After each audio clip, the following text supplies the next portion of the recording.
This is the Q50 doing the rear brake pads. Come in here. It's just a cover here that pops up. Master cylinder, brake fluid reservoir. Right there, I take off the cap so I can wash the fluid. 21 millimeters takes off your lug nut. Put your car in the air, put some jack stands for support. In here, it's two 14 millimeters. One there. One down there on your caliper. That'll remove your caliper. Let's take those 14 millimeters out now. Alright, they are the pin type. So I've applied some grease. Those two 14s are out. You just want to take your caliper, get it off there, sit it right there, remove your old brake pads.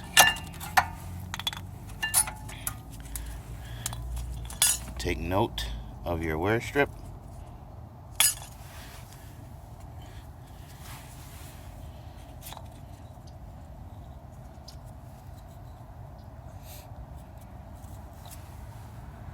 Just want to install it on the new side. We're going to put our new pads in now.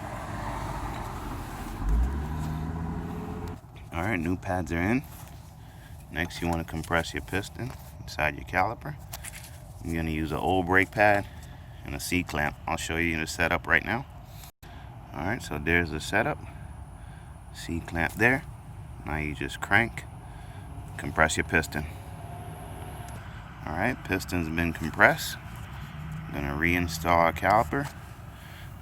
Make sure these boots are sitting right. Just want to make sure those boots are in there. Now you're going to reinstall your pin after you greased it. Two number 14s.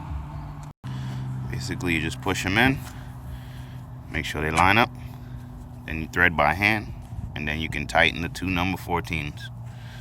Alright, once the two 14s have been tightened, top and bottom, put your tire back on this side, repeat the same process on the other side. Then you want to come back to the front here, cover back your reservoir. Put that cover back on top as well, and pump your brake pedal before you move off. And that's the Infiniti rear brake pad replacement. Thanks for watching. Subscribe, comment, hit that like button. See you next time.